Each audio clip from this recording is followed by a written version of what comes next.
حضرت عبداللہ ابن عباس رضی اللہ تعالیٰ عنہ سے مروی ایک روایت ہے، میں ایک دن حضور کے پیچھے بیٹھا ہوا تھا، سواری میں حضور کا ردیف تھا، تو حضور نے فرمایا، اے بیٹے، اے لڑکے، میں تجھے کچھ کلمات سکھاتا ہوں، تو اللہ کے حقوق کا خیال رکھ تو وہ تیری حفاظت فرمائے گا۔ تو اللہ تعالیٰ جل شانہ کے احکام کی حفاظت کر، تو اسے اپنے سامنے پائے گا۔ اذا سألت فاسأل اللہ، جب سوال کرے تو اللہ سے ہی سوال کرے، اللہ سے مانگنے کا مزاج پیدا کر لے، کہ فرمایا تمہارے جوتے کا تسمہ بھی ٹوٹ جائے تو وہ بھی اللہ سے مانگو۔ ضرور بازار میں جاؤ دکاندار سے، لیکن حقیقی طلب اللہ سے ہونی چاہیے۔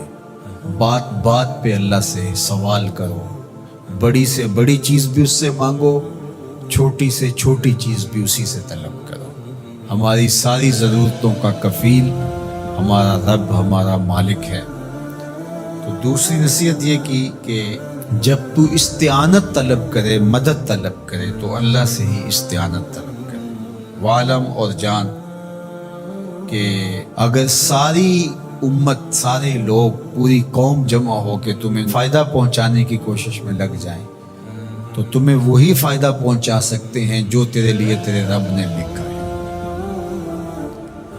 اور فرمایا وَإِنِ اجْتَمَعُوا عَلَىٰ أَن يَضُرُّوكَ بِشَيْءٍ، اور اگر تمہیں نقصان پہنچانے کے درپے ہو جائیں، لَمْ يَضُرُّوكَ إِلَّا بِشَيْءٍ قَدْ كَتَبَهُ اللَّهُ عَلَيْكَ، تو تجھے صرف وہی نقصان پہنچا سکتے ہیں جو اللہ نے تیرے لیے لکھا ہے۔ سارا زمانہ بھی مخالف ہو جائے، تیرا کچھ نہیں بگاڑ سکتا۔ ہاں، تیرے مقدر میں اگر کوئی چیز، کوئی بگاڑ لکھا ہے تو وہ ہوگا، اس کا ذریعہ وہ بن جائیں گے۔ تو اس لیے پھر اسی سے مانگو، اسی سے طلب کرو۔ رفعت الاقلام وجفت الصحف، جو لکھنا تھا اللہ نے لکھ دیا، لکھنے کے بعد قلم اٹھا لیا گیا، اور جن صحیفوں پہ لکھا تھا وہ خشک ہو گئے۔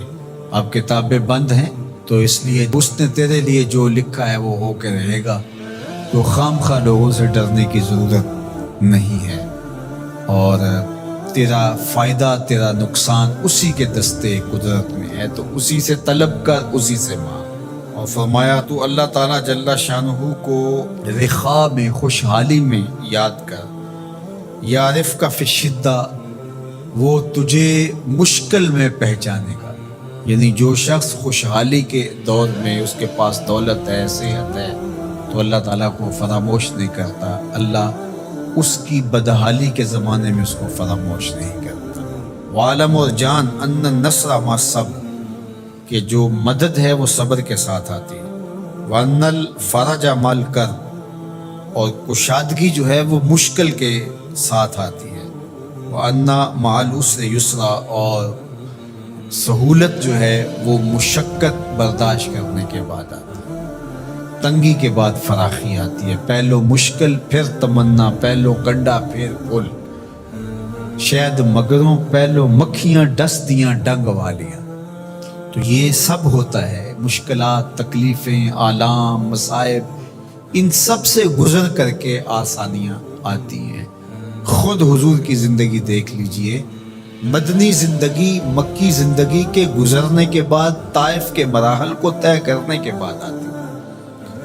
تو ہم ڈائریکٹ اگر چاہیں مکی زندگی کو اختیار کیے بغیر اور طائف کی مشکلات اور سنگلاخ راستوں سے گزرے بغیر مدنی برکتیں حاصل کرنا، تو وہ نہیں پا سکتے۔ تو یہ اللہ تعالیٰ نے ایک نظام رکھا ہوا ہے۔